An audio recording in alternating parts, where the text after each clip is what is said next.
Hello all, PSC turning പോയിൻ്റിൻ്റെ പുതിയൊരു വീഡിയോയിലേക്ക് എല്ലാവർക്കും സ്വാഗതം. നമ്മൾ ഇന്നത്തെ വീഡിയോയിൽ അടുത്ത മാസം നടക്കാൻ പോകുന്ന LDC പരീക്ഷയിൽ ചോദിക്കാൻ സാധ്യതയുള്ള ചില ചോദ്യങ്ങളാണ് നമ്മൾ ഇന്നത്തെ വീഡിയോയിൽ നോക്കുന്നത്. ആദ്യത്തെ ചോദ്യം നോക്കാം. ഭരണഘടനയുടെ ആധികാരികതയുമായി ബന്ധപ്പെട്ട പ്രസ്താവനകൾ തെറ്റായവ ഏതെല്ലാം? ഓപ്ഷൻസ് നോക്കാം.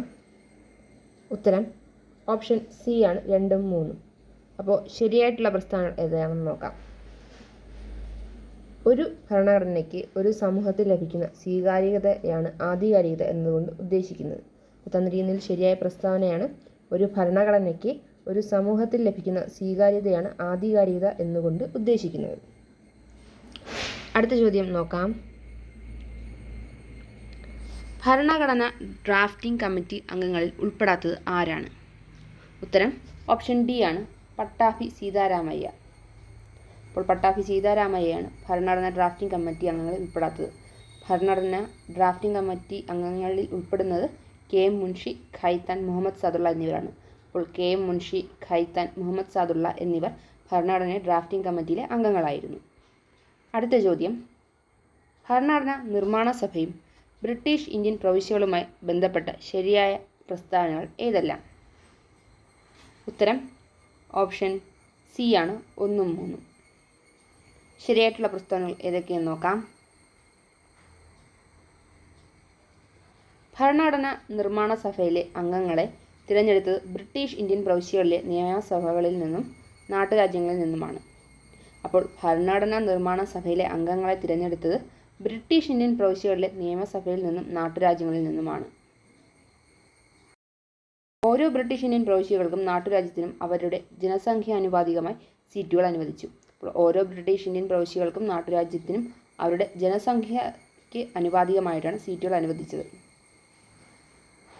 അപ്പോൾ ഭരണഘടനാ നിർമ്മാണ സഭയും ബ്രിട്ടീഷ് ഇന്ത്യൻ പ്രവിശ്യകളുമായി ബന്ധപ്പെട്ട ശരിയായ പ്രസ്താവനകളാണ്. ഭരണഘടനാ നിർമ്മാണ സഭയിലെ അംഗങ്ങളെ തിരഞ്ഞെടുത്തത് ബ്രിട്ടീഷ് ഇന്ത്യൻ പ്രവിശ്യകളിലെ നിയമസഭയിൽ നിന്നും നാട്ടുരാജ്യങ്ങളിൽ നിന്നുമാണ്. അതുപോലെ ഓരോ ബ്രിട്ടീഷ് ഇന്ത്യൻ പ്രവിശ്യകൾക്കും നാട്ടുരാജ്യത്തിനും അവരുടെ ജനസംഖ്യയ്ക്ക് അനുപാതികമായിട്ടാണ് സീറ്റുകൾ അനുവദിച്ചത്. അടുത്ത ചോദ്യം. ബാഹ്യവും ആഭ്യന്തരവുമായ കാര്യങ്ങളിൽ തീരുമാനമെടുക്കാൻ രാഷ്ട്രത്തിന് അധികാരം നൽകുന്ന ഭരണഘടനയുടെ ആമുഖത്തിൽ സൂചിപ്പിച്ചിട്ടുള്ള അടിസ്ഥാന ലക്ഷ്യം? ഉത്തരം ഓപ്ഷൻ ബി ആണ്, പരമാധികാരം. ബാഹ്യവും ആഭ്യന്തരവുമായ കാര്യങ്ങളിൽ തീരുമാനമെടുക്കാൻ രാഷ്ട്രത്തിന് അധികാരം നൽകുന്ന ഭരണഘടനയുടെ ആമുഖത്തിൽ സൂചിപ്പിച്ചിട്ടുള്ള അടിസ്ഥാന ലക്ഷ്യമാണ് പരമാധികാരം. പരമാധികാരം എന്നത് ബാഹ്യവും ആഭ്യന്തരവുമായ കാര്യങ്ങളിൽ തീരുമാനമെടുക്കാൻ രാഷ്ട്രത്തിന് അധികാരം നൽകുന്ന ഭരണഘടനയുടെ ആമുഖത്തിൽ സൂചിപ്പിച്ചിട്ടുള്ള അടിസ്ഥാന ലക്ഷ്യം ആണ്. അടുത്ത ചോദ്യം നോക്കാം. ഭരണഘടന നിർമ്മാണ സഭയുമായി ബന്ധപ്പെട്ട തെറ്റായ പ്രസ്താവന ഏതാണ്? ഉത്തരം ഓപ്ഷൻ ഡി ആണ്.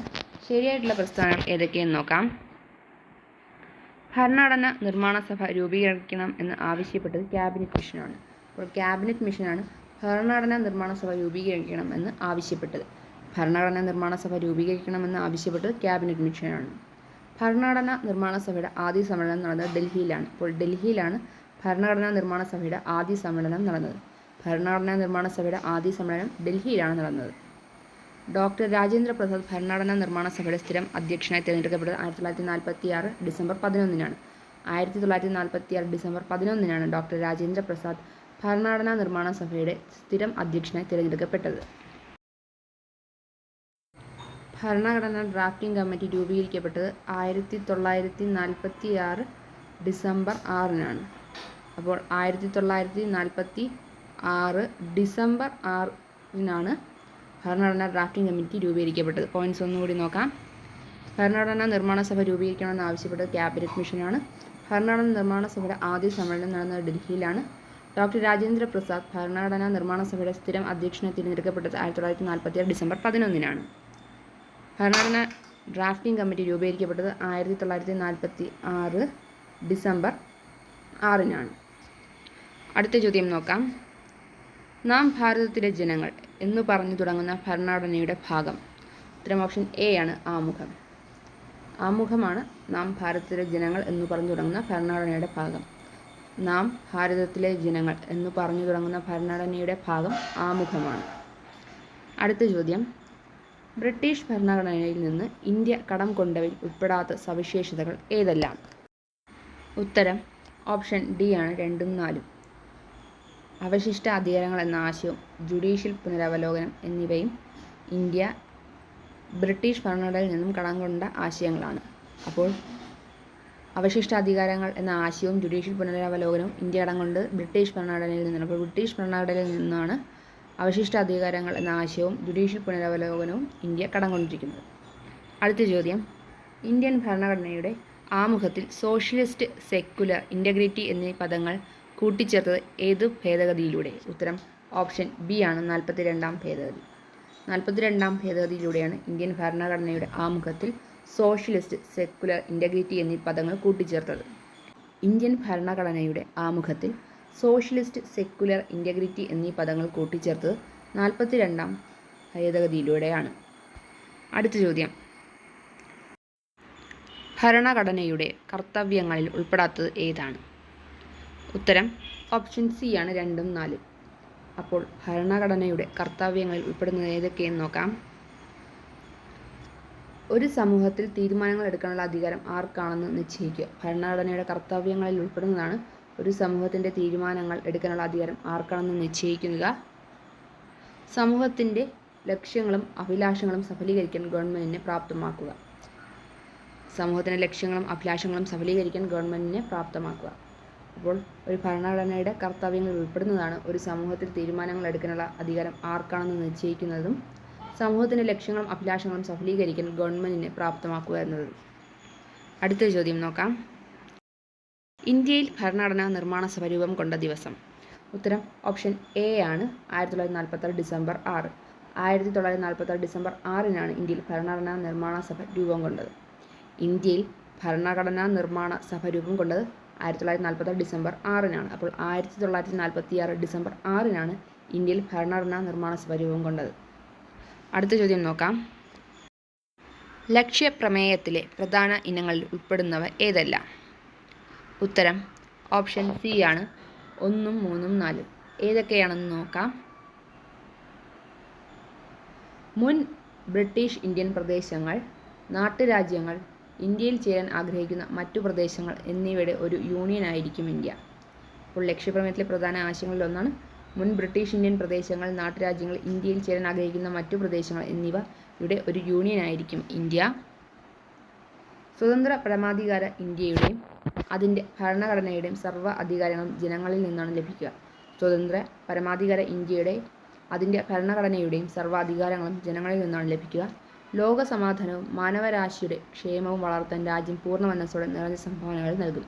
ലോക സമാധാനവും മാനവരാശിയുടെ ക്ഷേമവും വളർത്താൻ രാജ്യം പൂർണ്ണ മനസ്സോടെ നിറഞ്ഞ സംഭാവനകൾ നൽകും. പോയിന്റ്സ് ഒന്നുകൂടി നോക്കാം.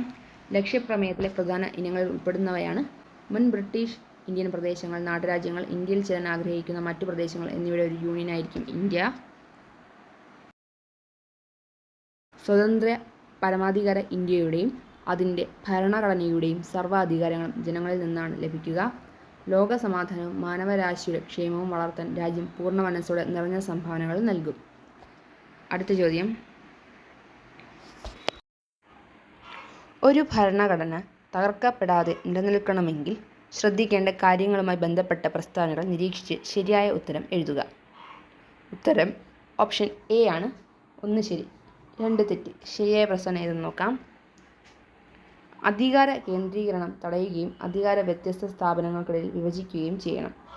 ഒരു ഭരണഘടന തകർക്കപ്പെടാതെ നിലനിൽക്കണമെങ്കിൽ ശ്രദ്ധിക്കേണ്ട കാര്യം ആണ് അധികാര കേന്ദ്രീകരണം തടയുകയും അധികാരം വ്യത്യസ്ത സ്ഥാപനങ്ങൾക്കിടയിൽ വിഭജിക്കുകയും വേണം.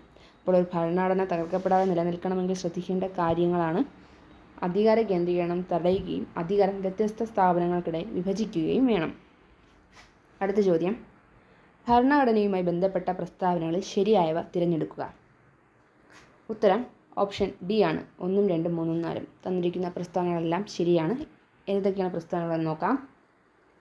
ഒരു രാഷ്ട്രത്തിൻ്റെ സംഘാടനവും പ്രവർത്തനവും സംബന്ധിച്ച അടിസ്ഥാന പ്രമാണമാണ് ഭരണഘടന. അപ്പോൾ ഭരണഘടന എന്നത് ഒരു രാഷ്ട്രത്തിൻ്റെ സംഘാടനവും പ്രവർത്തനവും സംബന്ധിച്ച അടിസ്ഥാന പ്രമാണമാണ്.